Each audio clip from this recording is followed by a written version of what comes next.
Acordei às 2 da manhã e o lado dele da cama estava vazio. Fui até a sala. Ele estava no sofá com o celular na mão, a tela iluminando o rosto no escuro. Quando me viu, virou o celular para baixo num movimento rápido demais para ser natural. Perguntei se estava tudo bem. Disse que não conseguia dormir, que não queria me acordar, que ia voltar em pouco tempo. Voltei para o quarto. Fiquei olhando para o teto no escuro por um tempo longo. Em 6 anos de casamento, nunca tinha acordado com o lado dele vazio. Nunca.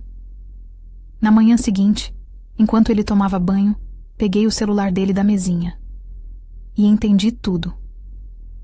Meu nome é Sabrina. Tenho 36 anos, sou veterinária, e era casada com André há 6 anos. André e eu tínhamos uma rotina que eu descreveria como sólida. Não perfeita, nenhum casamento é, mas estável. Jantávamos juntos quase todo dia, dormíamos no mesmo horário, acordávamos juntos. Pequenos rituais que, sem perceber, se tornam a estrutura invisível de uma vida compartilhada. Em 6 anos, André nunca tinha dormido no sofá, nem nas noites de discussão, nem nas noites em que chegava tarde, nem nas noites em que um de nós estava doente e o outro precisava de espaço. Sempre a mesma cama, até aquela noite. E quando algo quebra um padrão de 6 anos, não é por acaso. Naquela manhã, enquanto André estava no banho, peguei o celular dele da mesinha. A senha eu sabia. Nunca tinha tido motivo para usar antes. Fui direto para as mensagens. A conversa estava aberta. Era o que ele estava lendo no sofá às 2 da manhã. Li o suficiente para entender por que ele não tinha conseguido voltar para a cama. Eram mensagens de uma mulher. O tom era de alguém no meio de uma decisão difícil. Ela queria que André assumisse o relacionamento. Queria que ele fosse honesto comigo. Estava cobrando uma resposta que ele claramente estava evitando dar. Ele estava no sofá às 2 da manhã não porque não conseguia dormir. Estava respondendo mensagens que não podia responder com eu do lado. Coloquei o celular de volta. Fui para a cozinha. Coloquei a chaleira para esquentar. Quando André saiu do banho, o café estava pronto e eu estava sentada na mesa com as 2 xícaras na minha frente. Ele se serviu. Sentou.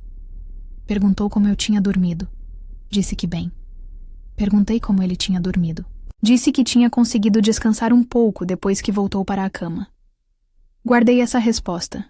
Nos 2 dias seguintes, não disse nada. Precisava de tempo para organizar o que sentia e o que queria fazer com aquela informação.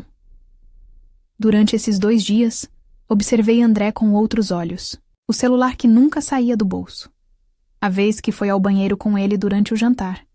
Algo que raramente fazia.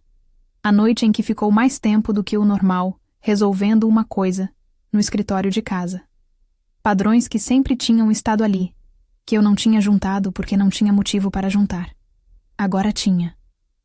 No 3º dia, enquanto André estava no trabalho, sentei com o que sabia e tomei uma decisão sobre como queria conduzir aquela conversa. Não no impulso, com clareza.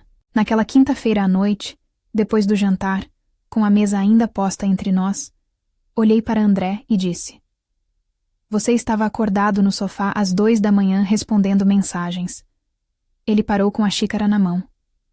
Eu acordei e fui até a sala. Vi você virar o celular para baixo. Silêncio. Em 6 anos você nunca dormiu no sofá. Então quando acontece uma vez, eu presto atenção. André colocou a xícara na mesa devagar. Não havia versão dessa conversa que funcionasse para ele. Eu tinha as peças e ele sabia disso. Quando falou, a voz estava baixa. Disse que havia uma situação que tinha saído do controle, que tinha começado como algo sem importância e tinha crescido mais do que ele esperava, que não sabia como tinha chegado naquele ponto. Ouvi tudo sem interromper. Quando terminou, fiz uma única pergunta. Nas mensagens que você estava respondendo às 2 da manhã, o que você estava dizendo para ela? André ficou em silêncio por um tempo longo. Quando respondeu, a resposta me disse mais sobre o estado do nosso casamento do que qualquer outra coisa que ele tinha dito naquela noite. Me levantei. Peguei as xícaras. Lavei. Coloquei para secar. Acho que você já sabe o que precisa fazer. Eu também sei. Fui para o quarto. Fechei a porta. André foi embora no fim de semana seguinte. A separação foi organizada ao longo dos meses seguintes, sem grandes conflitos, com a frieza de duas pessoas que sabem que chegaram no fim de algo. O que fica dessa história é aquele momento às 2 da manhã, o lado vazio da cama, a sala iluminada pela tela do celular, o movimento rápido demais de virar o celular para baixo. 6 anos sem uma única noite no sofá. E então uma noite.